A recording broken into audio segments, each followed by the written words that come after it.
Ojiijo Ministeerri muummee Taanaa Tamasgan Xuruunaa magaalaa Bishooftuutti warshaa oomisha sibiilaa daawwatan.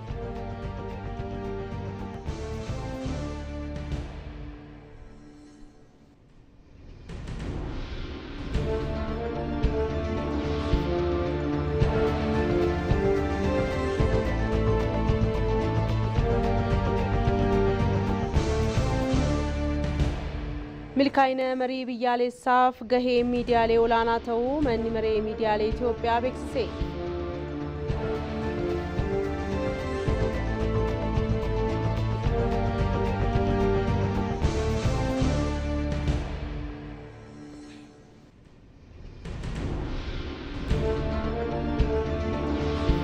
Maddeen alaatiin Israa'el dahoowwan waraanaa garee Yemen Huutii haleeluu beeksifte.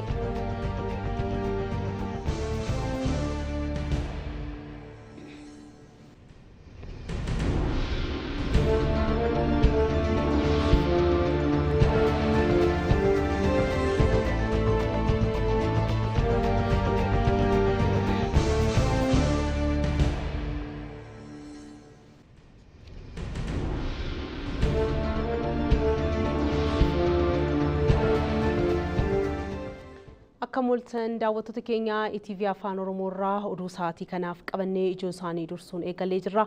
Jamilaa Jamaal oduchaan isinitti himaa nu waliin tura jecha gara oduu jalqabaaf qabanneetti kan ceenu ta'a. Ministeerri muummee Taanaa Tamasgan Xuruunaa magaalaa Bishooftuutti warshaa oomisha sibiilaa daawwatan. Ministeerri muummee Taanaa Tamasgan Xuruunaa akka jedhanitti warshichi hojimaata dijitaalaa fi anniisaa haaromfamaa fayyadamuun sibiilota duraan gataman turan deebisee faayidaaf oolchaa jira jedhan. Galtee sibiilotaa ijaarsa gargaaraaf oolan oomisha jiraachuu kan dinqisiifatan ta'uu eemamee jira. Warshichi oomisha sibiila biyya alaarraa galan biyya keessatti oomishuun bu'aalee jajjabeessaa galmeessaa jiraachuu himaniiru. Mootummaan liqii bu'uuraalee misoomaa fi hojimaata mijataa uumuun dameen dhuunfaa sochoostuu guddina dinagdee ijoo akka ta'uuf hojiileen eegalaman akka itti fufan ta'uu daawwannaa kanarratti himan.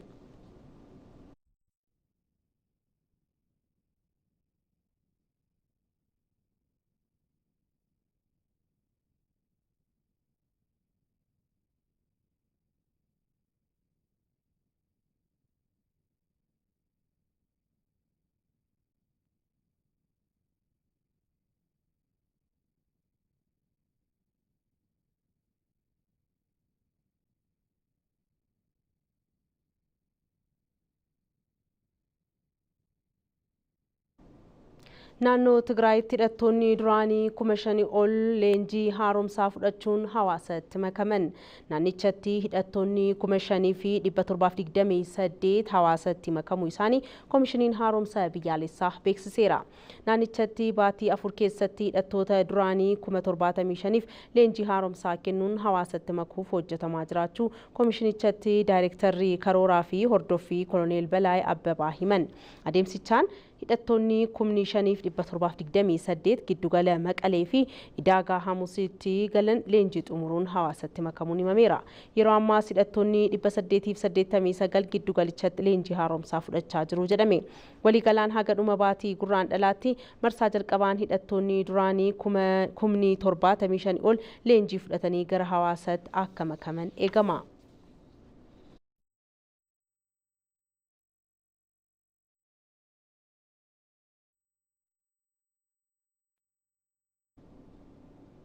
Naannoo Affaaritti hojiin hidhattoota duraanii gara giddugala haaromsaatti galchuu ifatti eegalamu koomishiniin haaromsa biyyaalessaa beeksise. Bakka pireezidaantiin naannichaa Awwal Arbaa qondaaltonni olaanoon raayyaa ittisa biyyaa qaamoleen biroo dhimmi ilaallatu argamanitti sadaasa 6 bara 2017 hidhattoonni duraanii hidhannoo isaanii hiikkachuun leenjii haaromsaa fudhatanii gara jireenya idileetti akka deebi'aniif waliigaltee irra gahamuun himameera. Hidhattoonni duraanii paartii federaalaa Dimokiraatawaa Affaar hidhannoo isaanii hiikkachuun nageenyaaf misoomaaf hojjechuuf kutannoo qaban isaanis ibsanii jiru. Haaluma kanaan hidhattoonni duraanii naannichaa 1750 keessaa leenjifamtoonni marsaa jalqabaa gara giddugala leenjii Abacaalaa akka galan taasifamu koomishiniin haaromsa biyyaalessaa beeksisee jira. Naannoo Tigraayitti hojiin hidhattoota duraanii 75 gara giddugala leenjii haaromsaatti galchuun deebisanii dhaabuu eegalamu koomishinichi yaadachiisuu tajaajilli oduu Itoophiyaa gabaaseera.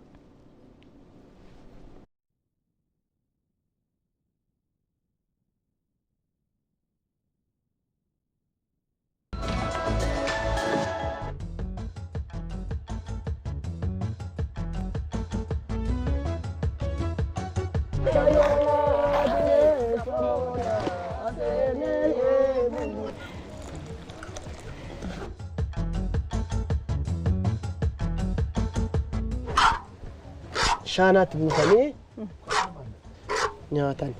Lafa amma qotamee kanarraa hammam galfattume? Intalli Oromoo maal gollaatti hin beekti maraafuun na qabdaa hin dandeettu. Dhaala isaanii nama fayyada. Dhukkee isaanii nama fayyada. Kun amma nyaataaf ga'ee? Iffatte waan jedhu. Nama 13 14 hin qabna. Harka nan dinne mishiitiin hadhiituuf jedha. Udaafi hojii gabbaata daddabe.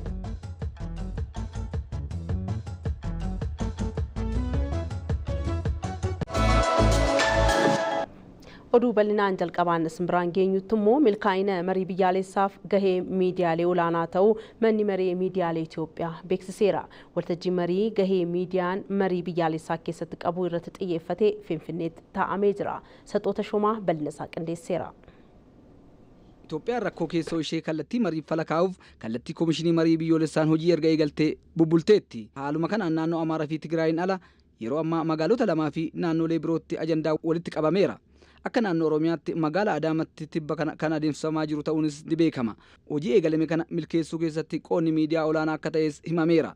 Miidiyaan gabaasa hojjechuun ala ajandaa mataa isaallee dhiyeessuu fi bocuu qabas jedhameera. Miidiyaan kamiyyuu faayidaa biyyoolessaaf dursa kennuun hojjechuu akka qabus koomishinii marii biyyoolessaa beeksiseera. የተለያየ የኮሚኒቲ የህብረተሰብ ክፍሎች የሚናገሩትን በመመርመርና በያየት ያዶታ ኩታሌ ሐዋሳ irratti qorannoo gochuun ummata bal'aaf dhiyeessuun gahee miidiyaa isa guddaadha.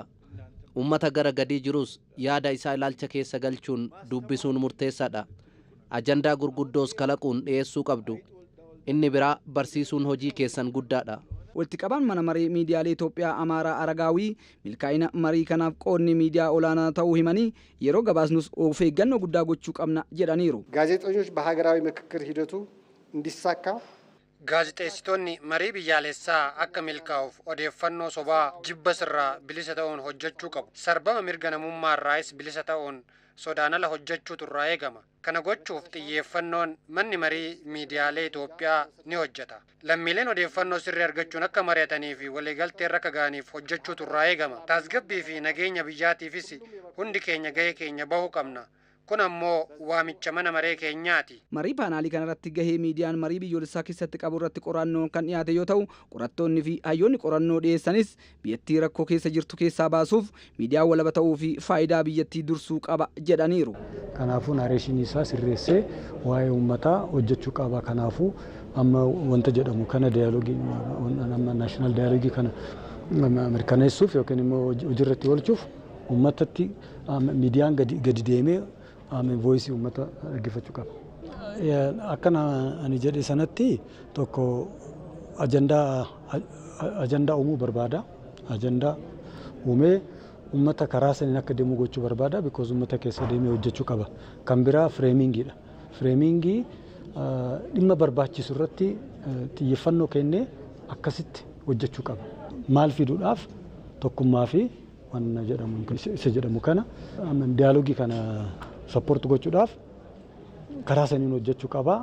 Inni kan biraa immoo miidiyaan inni guddaan rakkina maal qaba? Jechoota hooggantootaan jedhamee akkasumatti gadi buusee uummata irratti gannaaqa. Kun sirrii miti. Miidiyaan etiksii qaba. Kanaafuu isa kana irra deemanii irratti yaadanii deebisanii qorannoo godhanii akkasitti uummataaf gadi buusanii malee akkuma jedhametti isaanii fi nuyi isa jedhu akkasitti uuma. Bulchiinsi magaalaa Finfinnee fi bulchiinsi magaalaa Shaggar hojii nagaa fi tasgabbii eeguu waliin hojjetaa turaniin nageenya mirkaneessuu akka danda'ame ibsamee jira. Bulchiinsonni magaalota lamaanii hojiiwwan nageenyaa fi tasgabbii waliin hojjetan caalaatti cimsuuf sanada waliigaltee mallatteessan. Waliigaltee kana kan mallatteessan hooggantuun waajjira bulchiinsaa fi nageenya magaalaa Finfinnee Liidiyaa Girmaa fi kantiibaa itti aanaa bulchiinsa magaalaa Shaggar Guyyoo Galgalooti. Hooggantuun biiroo bulchiinsa nageenyaa fi tasgabbii magaalaa Finfinnee Liidiyaa Girmaa hojiiwwan qindoominaa magaalota lameeniin hojjetamaniin nageenya magaalaa Finfinnee fi Shaggar mirkaneessuun danda'ameera jedhan. Magaalaan Finfinnee teessoo dhaabbilee idil addunyaa fi dippiloomaatota ta'uu isheen nageenyi magaalattii xiyyeeffannoo olaanaa akka barbaachisus himaniiru. የከተማችንን ሰላምና ደህንነት ለማስጠበቅ የሚችሉ ተቋማትን nageenyaa fi tasgabbii magaalaa keenyaa mirkaneessuudhaaf kan danda'an dhaabbilee garaagaraa hundeessinee magaalaan keenya Finfinnee fi Shaggar nageenyi isaanii kan eegame akka ta'aniif hawaasni keenya nagaan bahee akka galu dinagdeen isaanii akka fooyya'u akka ta'uuf hojiin gaarii hojjetameera. Magaalota lamaanitti waloodhaan hojjechuun keessattuu waggoottan darban keessatti ayyaanota addabaabaayii hedduun yeroo kabajaman nagaan akka kabajaman taasifnee jirra. Kana qofaa osoo hin taane yakkoonni daangaa ce'an akka hin mudanneef uummata abbaa nagaa taasisuun magaalota lamaanitti hojiin bal'aan hojjetameera. Gama biraatiin magaalaan Finfinnee magaalaa teessoo dippiloomaasii fi dhaabbilee idil addunyaa ta'uun wal qabatee hojiileen nageenyaaf tasgabbii magaalattii akka eegamaniif magaalaa Shaggar wajjin ta'uun hojiin hedduu hojjetameera.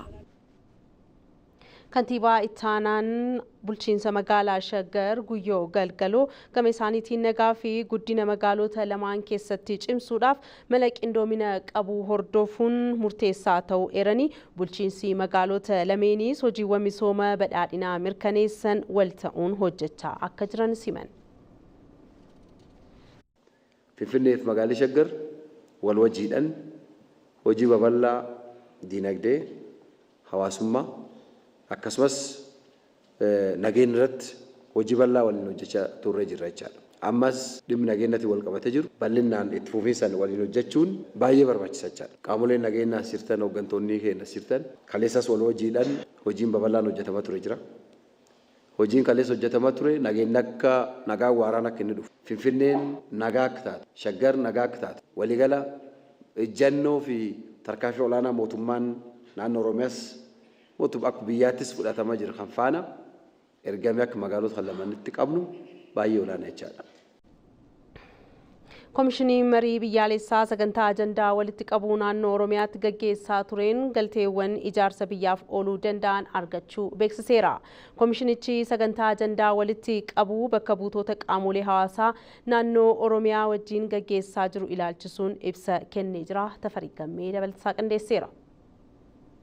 Komishiniin marii biyyaalessaa guyyoota darban sirna ajandaa sassaabbii bakka bu'oota hawaasaa irraa walitti qabaa turuun ni yaadatama. Turtiilee guyyoota kanneen ilaalchisee bu'aawwan argaman kan ibse komishinichi hirmaannaa fi fedhii hawaasni waltajjii kanaan agarsiise dinqisiifatee jira. የተለያዩ አይነት ድምጾች ሲሰሙበት የነበረ መድረክ ነበረ። waltajjii sagaleen adda addaa irratti dhagahamu ture. Namoota kutaalee Oromiyaa garaagaraa irraa dhufanitu dhimma biyya isaanii fi naannoo isaaniitiin wal qabate abdii fi sodaa qaban ibsataa turan.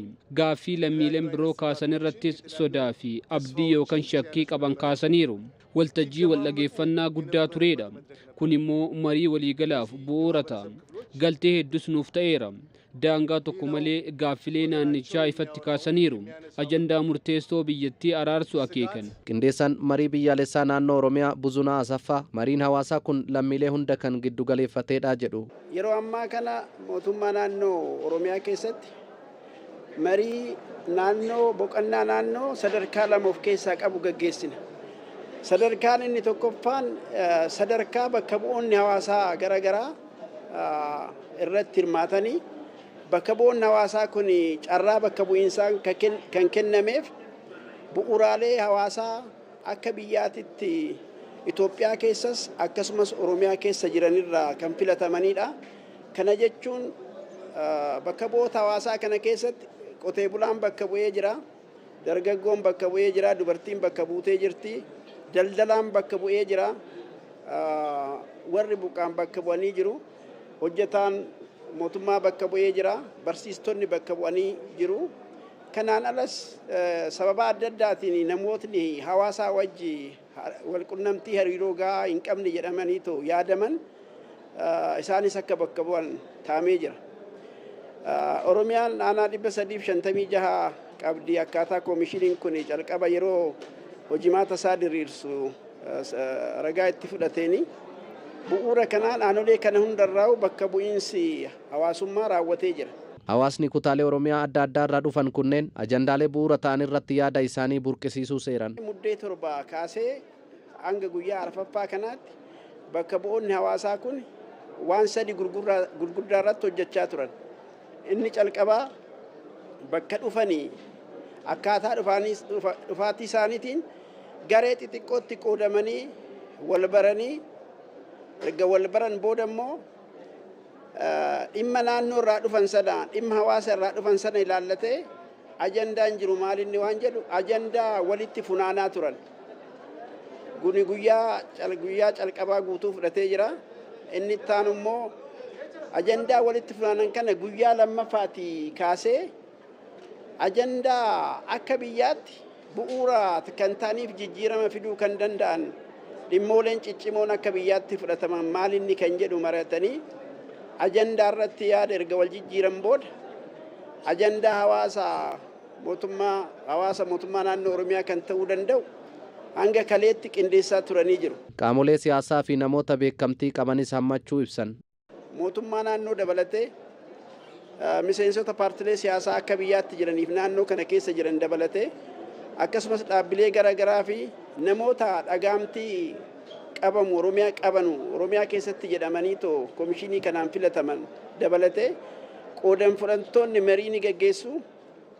Warra hawaasa kana bakka bu'ee sadarkaa naannootitti marii kana qooda fudhattoota kanaa wajjin fudhachuu danda'an warreen amma dhufan kana keessaa nama 320 filatanii jiru. Egaa waan gurguddoon sadeen kun hojjetamaa ture. Ajandaa walitti funaanu, ajandaa walitti funaaname qindeessu, akkasumas immoo sadarkaa naannootitti hawaasa Oromiyaa bakka bu'anii marii gara fuulsamoona ittaanu kana godhamu irratti warra yaada kennan filachuu gaggeeffamee jira jechuudha. Namoonni 320 filataman gumii biyyaalessaa keessatti hawaasa naannichaa bakka bu'us jedhamee jira. Daawwattoota keenya ammas dhimma sassaabbii ajandaa marii biyyaalessaa sadarkaa naannoo Oromiyaatti gaggeeffamaa jiru kanarratti turmaata kan taasisnu ta'a. Mirkanaa Taaddasaan dhimma kanaan wal qabatee egaa magaalaa Adaamaatti kallattii toora irratti kan inni argamu. Egaa marii biyyaalessaa ajandaa walitti qabuu wiixatarraa eegalee haga har'aatti itti fufeeti kan jiru. Har'a immoo bakka buutonni filatamanii jiru. Guyyaa boruus akka xumuramudha kan eegamu. Mirkanaa Taaddasaa toora irratti kan argamu. Egaa mirkanaa guyyaa har'aa olmaan jiru maal fakkaata? Akkasumas immoo dhimmoonni guyyaa borii eegamanoo maalidha kan jedhu daawwattoota keenya biraan ga'uu dandeessa. Hayyee galatoomi Jamiilaa akkuma ati mata duree irratti kaastee naannoo Oromiyaatti ajandaa marii biyyoolessaa walitti qabuun guyyaa 4ffaasaa lakkoofseetu kan jiru. Guyyootan arfan kana keessatti qaamoleen qooda fudhattoonni qaamolee kutaalee hawaasaa garaagaraa bakka bu'uudhaan asitti argaman marii garaagaraa geggeessaati kan turani ajandaalees walitti qabaa turani.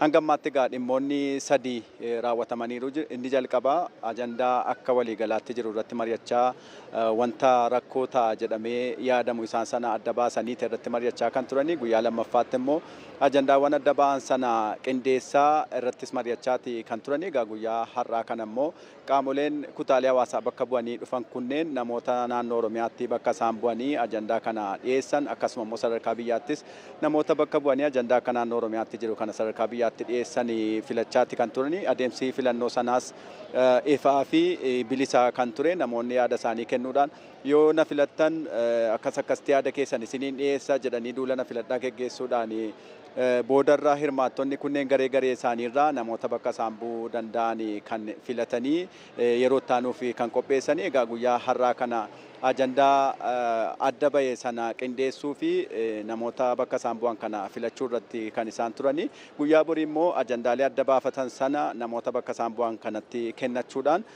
guyyaa 13 irraa eegalee hanga 15tti sagantaa sadarkaa naannootti namoota dhiibbaa uuman 1,000 ta'an akkasuma qaamolee mootummaa dhaabbilee miti mootummaa fi akkasuma immoo bakka bu'oota paartilee siyaasaa wajjiniin geggeeffamu irratti namoonni hirmaatan kun gaafa 13 irraa kaasanii hanga 15tti marii ni geggeessu. Isaan dursa garuu gaafa 12 namoonni kun walgaaniiti kan wal baratanii adeemsa mariin itti geggeeffamu kanarrattis kan isaan orienteeshinii fudhatanu. Kanaaf namoonni guyyaarraa kana bifa kanaan filataman kunneen naannoo Oromiyaa bakka bu'uudhaan sadarkaa biyyaatti ajandaa dhiyaatus kanneen dhiyeessan ta'u kana qofa osoo hin taane namoonni 320 filataman erga marii guyyaa 13 hanga 15 geggeessanii booda namoota paartilee siyaasaa keessaa filataman qaamolee mootummaarraa bakka bu'anii filatamu akkasuma immoo dhaabbilee siviiliirraas bakka bu'anii filataman wajjiniin ta'uudhaan akkasuma immoo namoota dhiibbaa uuman keessaas qaamota filataman wajjiniin marii biyyaalessaa sadarkaa biyyaatti geggeeffamu irratti kan isaan hirmaatanii adeemsa hanga ammaatti jiruun rakkooleen bu'uuraa wantoonni ijoo ta'an furmaata barbaadan adda bahuu isaaniiti nutis kan odeeffanne. Egaa namoonni kunneen yeroo marii adda addaa geggeessanis hordoffii garaagaraa ilaalaatti kan turre adeemsa sana keessattis mariin isaanii bilisaa fi iftoominaan kan geggeessaa turan waan isaan bira jiru iftoominaan ifatti kan kaasanii fi rakkoowwan kanaafis waan falataa jedhanii yaadan kaasaati kan turan rakkoowwan ammoo akka biyyaatti furamuu qabu jedhanis adda baasuudhaan bifa ajandaatiin akka qabamu taasisaa kan isaan turani. Egaa adeemsi hanga ammaatti jiru rakkoo sana adda baasuu keessatti rakkoo sanaaf furmaata barbaaduu keessatti kutannoo gama bakka bu'oota hawaasaatiin jiru kan agarsiisedha. Kanumaan wal qabatees akka jalqaba oduusaa daawwattoota keenya wajjin ilaalaa turre koomishiniin marii biyyaalessaas hanga ammaatti adeemsa jiruun wal qabatee ibsa kenneeti kan ture. Ibsa sana irrattis ammoo adeemsa hanga ammaatti jiru abdachiisaa fi hawaasatti dhiyaatanii yoo hawaasa wajjiniin kan mari'atan ta'e hawaasa kan hirmaachisan yoo ta'e rakkoon kamiyyuu fala akka argatu waan kamiif immoo falli furmaata akka ta'edha kan warri koomishinaroonni marii biyyaalessaas kaasanii. Egaa kana booda immoo guyyaa borii ajandaa walitti qabame kana namoota bakka isaan bu'anitti kennachuudhaan ajandaan boqonnaa jalqabaa hin xumurama. Guyyaa itti aanu yookaan immoo sanbata xiqqaa orienteeshinii namoota mariisaa itti aanu irratti hirmaatanii fi ni kennama. Dilbata dhufurraa kaasee immoo hanga gaafa 15tti mariin boqonnaa lammaffaa yookaan immoo ajandaa adda baasuun boqonnaa lammaffaa kan itti fufuta. Odeeffannoon ammaaf qabu kanuma. Galatoomii mirkanaa. Oduu birootti ceena daawwattoota keenya waliigalteen Itoophiyaa fi Somaaliyaan Ankaaraatti mallatteessan gaanfa Afriikaatti boqonnaa haaraa kan uumuudha jedhan mana marii bakka bu'oota uummataatti miseensi koree dhaabbii hariiroo alaa fi dhimmoota nageenyaa ambaasaaddar Diinaa Muftii waliigalticha cimsuun misooma waloo dhugoomsuuf hawaasni gaanfa Afriikaa tumsuudha qaba jedhaniiru. Asaanti Haasan bal'inasaa qindeesteetti. Itoophiyaan biyyoota ardii Afrikaa keessaa baay'ina uummataan sadarkaa lammaffaa irratti argamti. Haa ta'u malee biyyoota Afrikaa hulaa galaanaa hin qabne keessaa immoo sadarkaa jalqabaa irra jirti. Yeroo dhiyoo as diinagdeen Itoophiyaa dabalaa jiraachuu ammoo biyyoonni addunyaa ragaa bahu. Biyyi guddina diinagdee fi baay'inni uummata ishee ariitiin dabalaa jiru kun hulaa galaanaan ishee barbaachisaa gaaffii jedhuuf ammoo deebiin isaa kan wal gaafachiisu miti. Ministeerri Muummee Abiyyi Ahmed dhimma kana waltajjiiwwan garaagaraa irratti irra deddeebiidhaan yoo kaasan mul'ata. Misiraachoon kun garuu biyyoota guddina Itoophiyaa hin feene baay'ee dheekkamsiisee ture. Hololli hedduun miidiyaawwan garagaraan afarfamaa ture. Itoophiyaan garuu karaa nagaa fi waliigalteedhaan faayidaa ishee kabachiisuuf akka barbaadduu fi Somaaliyaa fi biyyoota kaan waliinis waraana akka hin feene mana maree bakka bu'oota uummataatti miseensi koree dhaabbii hariiroo alaa fi dhimmoota nageenyaa ambaasaaddar Diinaa Muftii turtii televezyiinii Itoophiyaa waliin taasisaniin himaniiru. Itoophiyaan poortii kana humnaanii miti ka barbaaddu. Karaa nagaatiin, karaa walta'iinsaatiin, karaa kennanii fudhachuutiin malee karaa humnaatiin akka waan deemne Itoophiyaan. Maaliif warri ololoofanii Itoophiyaa fi Somaalee wal dhabsiisuu barbaadan kunneen Itoophiyaa irratti shakkiin akka uumamu warri godhuu barbaadan kunneen Itoophiyaan humnaan akka waan deemtuutitti fakkeessaa turan. Kun immoo kijiba ta'uu isaa sirrii akka hin ta'in beekamuu qaba. So karaa saniin wanni barbaadame argamuu hin danda'a. Waggoottan kurnan darbanis loltoonni Itoophiyaa kumaatamaan lakkaawwaman uummata obbolaa fi ollaa isaa ta'e Somaaliyaaf wareegama lubbuu kafalaa turaniiru. Itoophiyaa caalaatti biyyi Somaaliyaaf wareegama kaffaleen jiru jedhu ambaasaaddar Diinaa Muftii. Gaafa Somaaleen rakkatte, gaafa Somaaleen jeeqamte, gaafa Sumaaleen tasgabbii dhabde ka dhaqee achitti Sumaalee bira dhaabbatee Sumaalee gargaaraa ture uummata Itoophiyaati. Haga ammaallee fedhiisantu jira, hojiisantu jira, qabatamaan waan lafarratti mul'atu jechuudha. Eenyu olis uummata Sumaalee wajjin dhaqee uummanni kun fakkeenyaa fi warra shororkaata akka Alshabaab irraa akka bilisa ba'an Itoophiyaan hojii guddaa hojjettee jirti jechuudha. Waliigalteen Itoophiyaa fi Somaaliyaa gidduutti tibbana Ankaaraa Tarkiyyeetti mallatteeffame fedhii hulaa galaanaa Itoophiyaan qabduuf daandii milkii kan saaqe qofa osoo hin taane warreen biyyoota lamaan gidduu galuun dibbee waraanaa rukutaa turan kan qaanesse ta'uu Ambaasaadder Diinaa Muftii himaniiru. Itoophiyaan fedhii poortii ibsinaan achirraa ka'ee warri fedhii adda addaa qabu fedhii isaaniitirraa ka'anii Itoophiyaa fi Somaaliyaa jidduu seenanii wal lolchiisuudhaaf yeroo gabaabaa ololan taane deemsisanii ture. Ololli kun amma immoo yeroo gabaabaa keessatti odoo rakkoon fidin rakkoo guddaa odoo hin fidin fashalaa jechuudha. Kun uummata lachuufuu wanta guddaadha. Argama guddaadha. So uummanni lachuu kanarraa gammaduu qaba. Kana kabajuu qaba. Kana immoo qabatee of dura deemuu qaba. Isa qofaa miti uummanni ollaas uummanni afoo kana jiru uummanni gaanfa Afrikaa jiru hundi asirraa faayidaan isa argatu jira. Faayidaan isaa faayidaa nagaa argata, bilisa argata, walta'insatu ol ka'aa deema. So kanaaf uummata kanaafis faayidaa qaba jechuudha. Eenyu achirraa kan loos godhu yoo jette warra fedhii isaaniitiif fedhii isaanii dhoksanii duubatti uummata Somaaleef waan dhaabatan fakkaatanii ololan taane oofan sun isaan harkaa fashalaa'ee jechuudha. Kan argisiisa. Gara biraatiin immoo bilchinna dippiloomaasii Itoophiyaa argamsiisa. Waliigalteen ministeerri muummee Itoophiyaa Dr. Abiy Ahmedii fi pireezidaantiin Somaaliyaa Hassan Sheikh Mohammed mallatteessan biyyoota lamaanii fi gaanfa Afrikaatti boqonnaa haaraa kan uume ta'uudha kan himan. Biyyoota kaawwan nageenya fida, walta'iinsa fida, tokkummaan akka jabaatu godha. Masala ta'a, misaalee ta'a immoo fakkeenya ta'a. Maaliif biyyi lamaan tokko jidduu rakkoo wayyoo dhalatti rakkoo kana karaa nagaatiin mariidhaan haasayaan hiikamuu akka danda'u argisiisa. Wanni ta'es kan uumamu. So kun immoo fakkeenyi inni uummata biraatiif kennus biyyoota biraa fakkeenyaaf ollaa kana jiran ka wal komatan yoo jiraatan, ka wal shakkan yoo jiraatan, rakkoo isaan jidduu jirtu nagaan akkuma Itoophiyaa fi Somaaleen har'a hiikan kanatti hiikuu akka danda'an godhaa jechuudha. Milkaa'ina argame kana cimsuuf ammoo hawaasni gaanfa Afrikaa Itoophiyaa dabalatee waliin guddachuun akka dagaaguuf nageenya uumuuf wal ta'uu fi wal tumsuu qabaas jedhaniiru. Kutaan magaalaa Afurii aanaalee garagaraatti hojiilee tajaajila lammummaa birrii miiliyoona 400 olitti tilmaamamu hojjechuu beeksiseera. Keessattuu ijaarsa manneen hojiiwwan lammiilee harka qalleeyyii fayyadamoo taasisan hojjechuun himameeti kan jiru. Dabalataa daawwan. Magaalaa Shaggar kutaa bulchiinsa magaalaa Afurii ganda gadaa faajjitti argamneeti kan jiru. Ganda kana keessatti muummicha ministeeraatiin inisheetivii isaaniitiin waggaa duratti mana jireenyaa harka qalleeyyiif isaan ijaaranii turaniin jireenyi isaanii kaleessaa farra maalirra jiran akka kan jedhu ilaaluudhaaf asitti argamnee jirra. Waliin seennee haa ilaallu. Adde Birqee akkam jirtu? Akkam baga nagaan dhuftan. Nagaa keessan akkam jirtu? Baay'ee namatti tola manni keessan dhugaa. Baay'ee bareeda, baay'ee das nama jedha. Baay'ee das na jedheera. Waaqayyo haa galatoomu. Duraan ani godaanarran ture. Ijoollee koo qabee waan an kaffalu dhabnaan godaanarra bahee ala turan ture. Qorqorroo sana keessa toon jiraadhuuti bokkaan asiin lolaan natti dhufa. Asiin immoo bokkaan natti cufoon natti gala. Bakka yaa wajjire guyyaa aduun guba halkan qorra ijoollee wajjin akkatti walitti qabadheetan waaqayyo yoomna argita jechaan waaqa kadhataa ture. Innaa namni gargaaru hin jiru. Maal fakkaata mana qabaachuun mana dhimmisaa keessaa lolaa keessaa bahanii mana kana fakkaatu keessa jiraachuu? Ani waan hin jedhee yoo dubbadhu hin qabu. Kuni baay'ee dasna jedhee jira. Ani gaafa naa kennamu bakka anumatu lafa kanarra gangalatee waaqa galateeffadhee gaafa mana dhaqootiin hojjechiisee eebbifama kan jedhu Dr. Abiy mana kooratti maxxansee ture. Innaa gizee sana bakka baay'ee yoomna argaa Dr. Abiyyis yoomna argaa anis waaqayyo yoomna argaa jedheen dubbataa ture.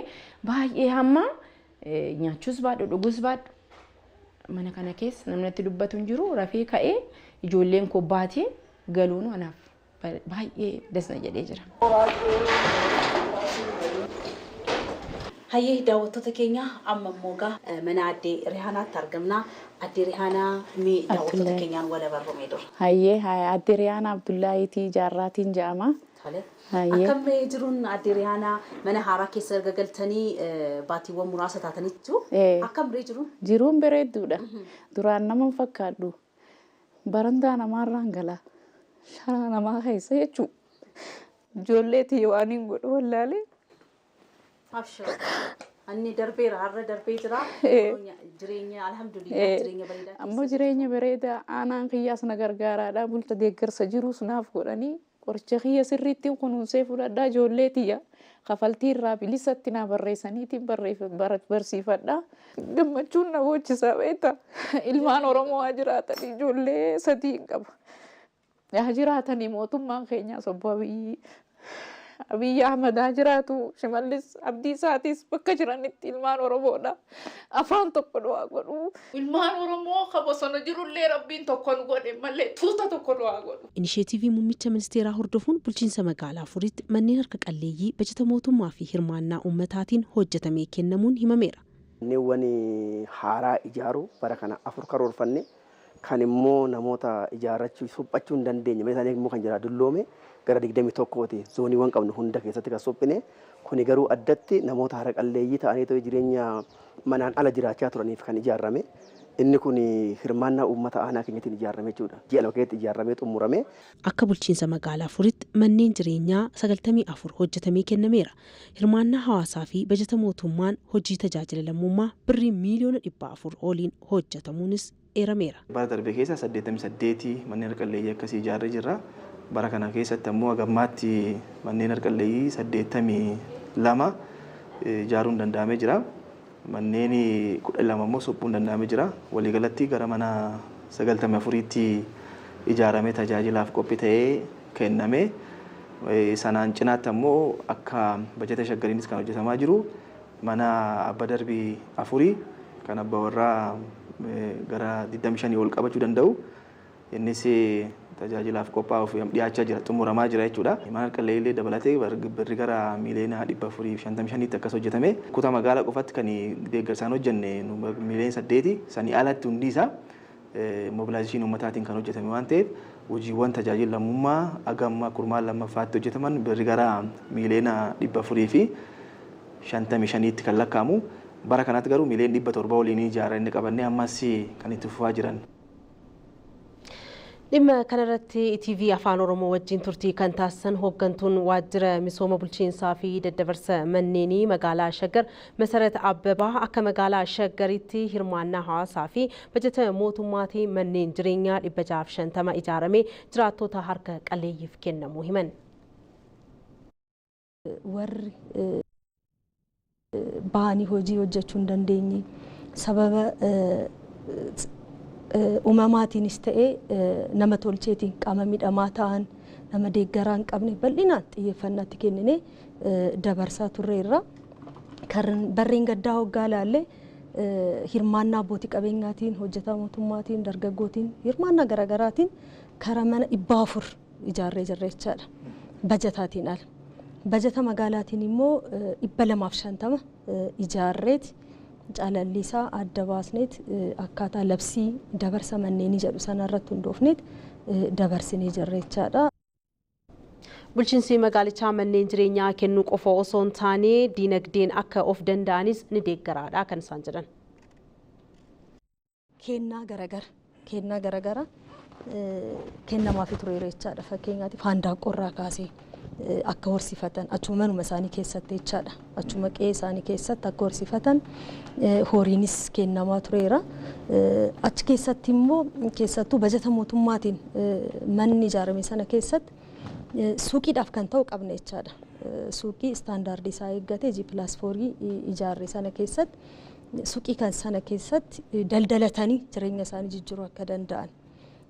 Namoonni humna danda'anii qabaatanii bahanii hojjetachuu kan danda'an sana akka hojjetan ta'uu baannaan ijoolleen isaanii achi keessatti fayyadamaa akka ta'an akka maatiitti jechaadha. Kanaafuu mana qofa ijaaruu otoo hin taane dinagdee isaaniitis utubuu irratti. Oduu biroo yoo nutti immoo dargaggoonni carraalee naannawa isaaniitti argaman gara hojiitti jijjiiruuf carraaquu qabu jedhame. Magaalaa Naqamteetti dargaggoo Darajjee Xilaahuunii fi hiriyoonni isaa hojii kunuunsa biqiltuu irratti gurmaa'uun dargaggoota biroof hojii fakkeenya qabu hojjetanii jiru. Adeemsa milkaa'ina waldaa isaanii dargaggoo Darajjee Xilaahuun akka itti aanutti nutti hima. Mabiita Shoomaat qindeessite. Maqaan koo Darajjee Xilaahuun jedhama. Hojii gaggeessaa waldaa Himaataa Eebbisee Magarsaa Gammachuuti. Hojii kana jalqabeen dura hojii mana namaati kana hojjechaa turre. Hojii mana namaa keessaa burcuqqoo miicuudhaan, istangidoo hojjechuudhaan tajaajila hojii mana namaa keessaati kan hojjechaa turre jechuudha. Erga mana namaa keessaa baane nuti maaliif hojjennee jijjiiramnu walitti dhufnee maaliif ijaaramnee waldaadhaan hojii kana irratti bobba'anii hojjennu kutannoo maan dhufnee yeroo sana lafa kaarii 100 irratti hojii biqiltuu mana namaa keessatti oomishuutti qabne jechuudha. 2012 jammarree muka wal irratti ijaarree lafti waan hin geenyeef jala isaa biqiltuu irra isaa biqiltuu oomishaa turre. Egaa bulchiinsi magaalaa keenyaa yeroo sana dhufee nu argee lafa kana nuu kennee lafa kana irratti egaa ergaa dhufnee jijjiirama guddaa argisiifne jechuudha. Yeroo biqiltuu kana oomishuu jalqabnu nuti 0 irraa jammarre birii 3,000 jammarre jechuudha. Jijjiirama kana keessatti wantoonni baay'een jiru. Yoon jedhu lafti kun yeroo dura yeroo nu dhufne akka kanan turre tabba ture namoonni illee halkan nama saamanii asitti baqataa turan jechuudha. Barahaa ture. Gabaan nu rakkisaa ture. Amma gaa miidiyaanis irratti hojjetee bulchiinsi magaalaanis ilaalcha namni iddoo biraa deemee bitu sanantinii hidhee asitti dhufee nurraa bitee gaamma namni hundumtuu biqiltuu bitaa jira. Amma rakkoon gabaa. Hojii kan biraa kan nuti hojjennu kilaastera muuzii jammarreerra. Muuzii jechuun lafa hektaara 3 ol irratti gara soorgaatti dhaabneerra. Akkasuma abukaadoos dhaabuu jammarreerra. Burtukaanii sanyii fooyya'aa dhaabuu jammarreerra. Kilaastera dammaa jammarreerra. Loon furdisuu horii aannanii irrattis hojii keessa galaa jira jechuudha. Kan biraan hoteelaaf turizimii irratti hojjechaa jira jechuudha. Lafa bulchiinsi magaalaa nuu kennee irratti investi goone. Aadaa Oromoo Maccaa kan jedhu sana of keessatti qabata. Tajaajila hoteelaas jammaraa irraa jechuudha. Inni keenya kana fakkaata. Egaa koffii seermonii bifa ispeeshaalaa ta'een hojjenna nyaata aadaa garaagaraa. Gaafa VIP keessummaa gurguddaan dhufu koffii seermonii innee baay'ee koordineet goona jechuudha hojii keenya sana cinatti. Kaapitaala birrii miliyoona 20 baankii isteetimentii argisiifneetu madaaliyaa fudhanneetu bara 2012-14 sana ce'e jechuudha waldaan keenya gara investimentiitti. Yeroo investimentiitti ceenu hoteela abbaa darbii 2 yoon jedhu abbaa urjii 2 gara hoteelaaf turizimiitti dhufuu dandeenyannee hoteelaaf turizimii irratti hojjennee lafuma kana gaafannee jechuudha. Lafuma amma irratti hojjechaa jiru lafti kun kan mootummaadha. Carraa hojii nama 28 fuufneerra moor kanarratti immoo nuti maal goone namoonni as nu biraa hojjetanii muyaa baratu jechuudha.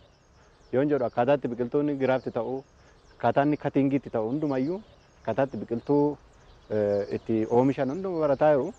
Namoonni asii baanillee carraan hojii kan biraan uumamee fi ofii isaaniillee of danda'anii hojii isaanii hojjechaa jiran jiru jechuudha. Badhaasa sadarkaa naannoo fi ministeeraatti fudhanneerra badhaasi keenyallee kana fakkaata jechuudha.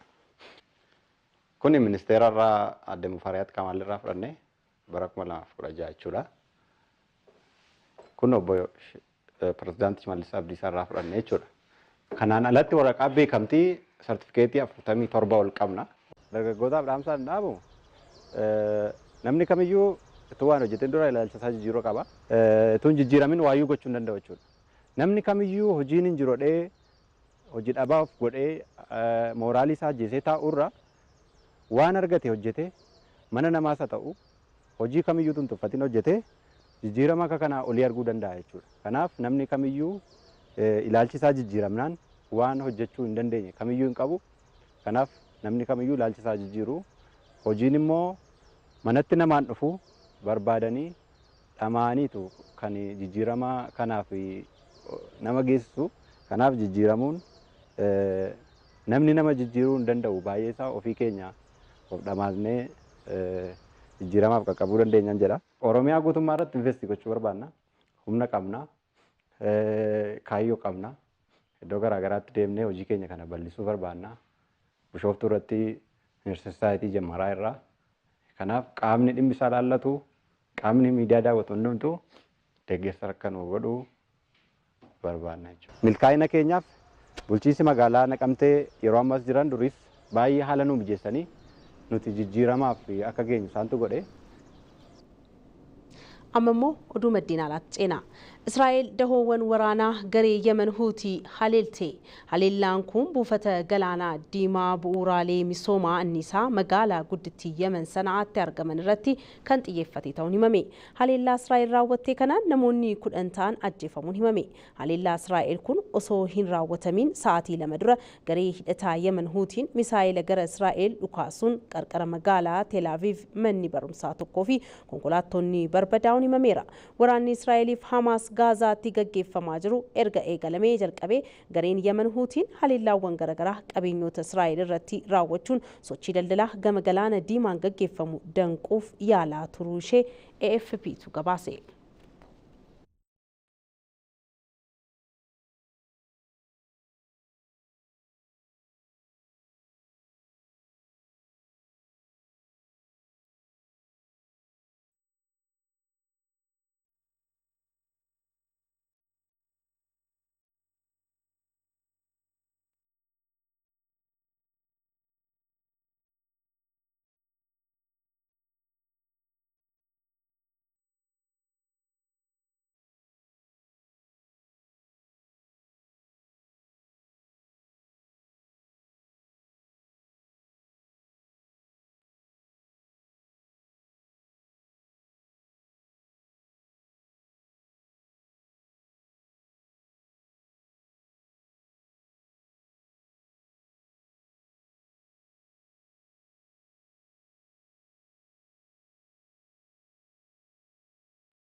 Daawwattoota keenya oduuwwan galgala kanaaf qabannee xumuruun duratti hangafoota isaanii irra deebina.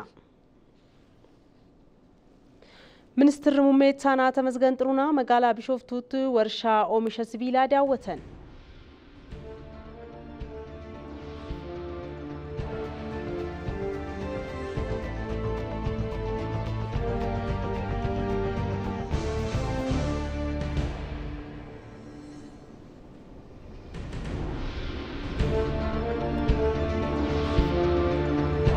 milkaa'ina marii biyyaalessaaf gaheen miidiyaa olaanaa ta'uu manni maree miidiyaalee Itoophiyaa beeksise.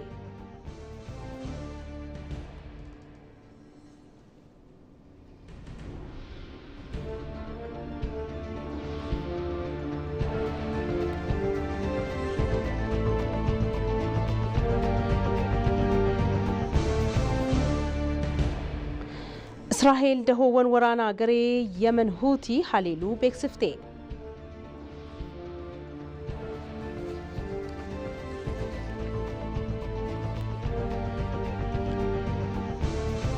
ኢቲቪ አፋን ኦሮሞራ oduuwwan galgala kanaaf qabannee xumurree jirra waan nu daawwattaniif galatooma oduun biizinasiif ispoortiitti fufa halkan gaarii